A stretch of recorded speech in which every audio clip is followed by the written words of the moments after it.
The story of Cynthia Kaufman is one that's both chilling and perplexing. A woman who went on a brutal killing spree with her boyfriend in the 1980s, Kaufman is now the longest-serving female inmate in California's history, with 30 years on death row. Her crimes were so heinous that they shocked the nation, and her trial became one of the most high-profile cases of the decade. But despite decades of appeal and legal wrangling, Kaufman remains on death row, and her story is one that continues to capture the public's imagination.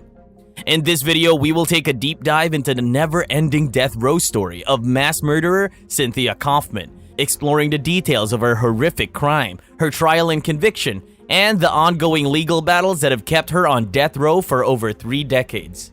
In California, Cynthia Kaufman was born in 1962.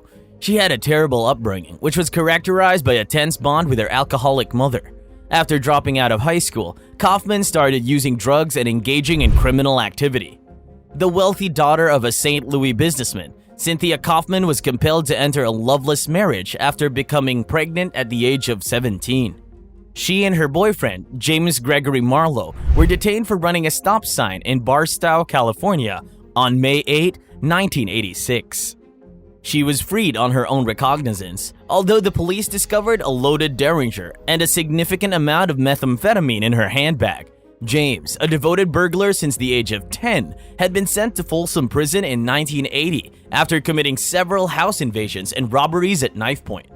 When they were ordered to leave detention in June, they departed California together and started moving through the family tree, tearing off any evident jewels.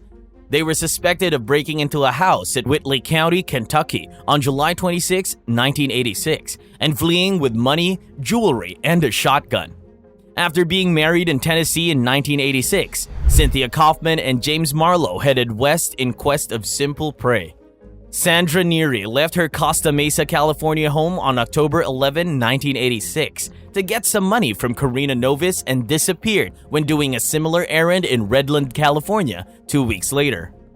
When Lionel Murray, then 19 years old, missed their scheduled date after work, Lionel's boyfriend became concerned. Cynthia Kaufman and Marlowe were discovered strolling along a mountain road on November 14, 1986, and police were sent to a resort in the mountains near Big Bear City, California. Without a struggle, Kaufman and Marlowe turned themselves in. They were still sporting clothing that had been taken from the dry cleaners when they were accused of killing Karina Novis. Both defendants' fingerprints were discovered by homicide detectives in Karina's automobile, and Kaufman was connected to the Fontana pawn shop where the victim's typewriter was pawned. Following their breakup, Cynthia's attorney inquired as to if she needed assistance with her tattoo. On July 18, 1989, the couple's murder trial eventually began in San Bernardino County. On August 30, both defendants received the death penalty after being found guilty on all counts. Since California reinstated the death penalty in 1977, Cynthia Kaufman is the first woman to receive a death sentence in that state. Prosecutors claimed throughout the trial that Kaufman and Marlowe had plotted the killings and that Kaufman had participated in the crimes voluntarily. On the night of the killings, witnesses testified that they had seen Kaufman and Marlowe in the vicinity. They also provided DNA evidence that connected Kaufman to the crime site. Contrarily, Kaufman maintained her innocence throughout the trial, arguing that Marlowe had forced her to take part in the atrocities. She said that Marlowe had mistreated her physically and psychologically while they were dating. The jury convicted Kaufman and Marlowe both guilty of all counts after a protracted trial. One of the most infamous murder cases in Colorado's history, Kaufman is still behind bars today. Cynthia Kaufman received a death sentence in 1989 for her involvement in the killings. She was sent to the California Institution for Women, where she spent more than 30 years on death row. She was initially given the death penalty after being found guilty of participating in the deaths of 4 people in Colorado in 1987. However, as a result of a change in Colorado's death penalty regulations in 1995, her sentence was eventually commuted to life in prison without the chance of release.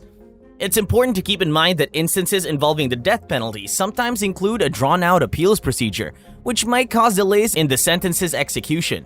Cynthia Kaufman's sentence was reduced, nonetheless, before she had a chance to consider all of her legal alternatives. Cynthia Kaufman's case is a tragic example of how a troubled childhood and a life of crime can lead to unthinkable acts of violence. Her crimes shocked the nation and continue to be studied by criminologists and psychologists today. Her story serves as a cautionary tale about the consequences of a life of crime and the importance of rehabilitation and second chances.